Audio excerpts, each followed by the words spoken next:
Hi guys, Reaper here. Today I'm going to talk about why it is good to have a good internet connection speed for the current gen, whether it be PS4 or Xbox. Whether you do or do not agree with me on this subject doesn't matter to me. I just thought you should be aware.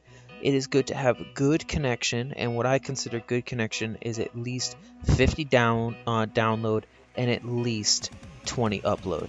Now, I know a lot of this economy does not allow us to basically everybody to buy and afford good internet connection, but if you're basically gaming on the current gen, whether it be PS4 or Xbox One, and your download speed is 10 and below 0, I'm sorry, you really shouldn't have current gen because you're missing out on the good experiences that the good current gen can give you.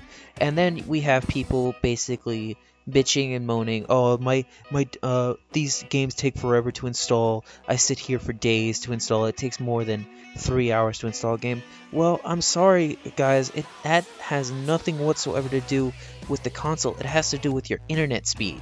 If you have an internet speed of 10 download and below minus upload, yeah, you're going to be sitting there for a couple days to install a game even as low as 20 gigabytes.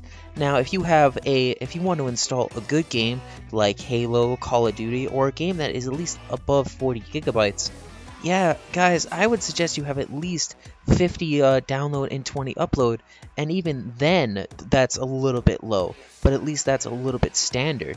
And, the same thing goes with online lag. If you have low connection and you're basically experiencing lag, that has nothing to do with the game, it has nothing to do with the servers, that has to do with your own internet speed.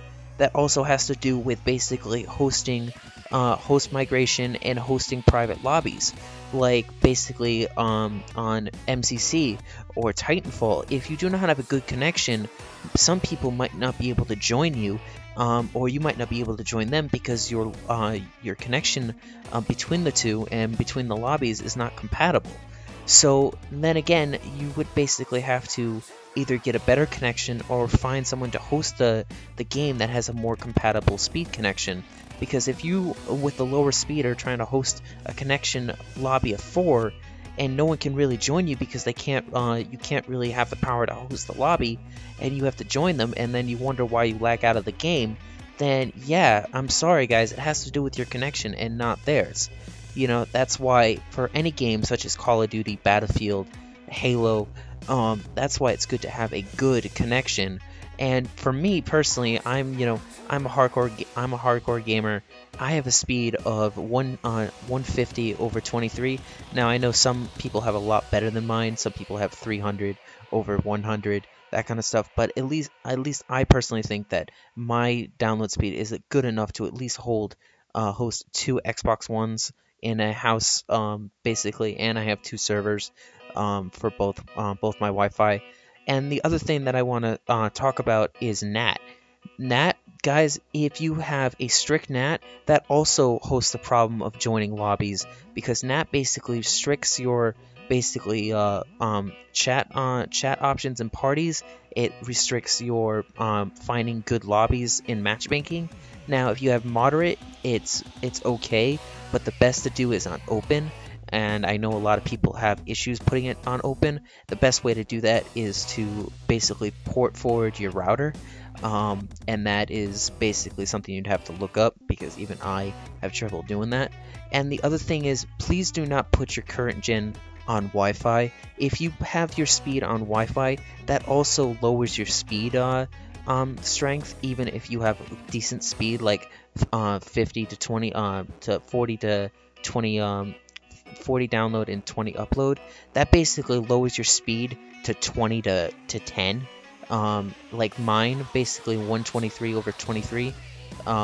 Basically, if I put it on Wi-Fi, that lowers my speed to 40 download and 23 upload. My upload never changes, but my download will basically split if I put it on Wi-Fi.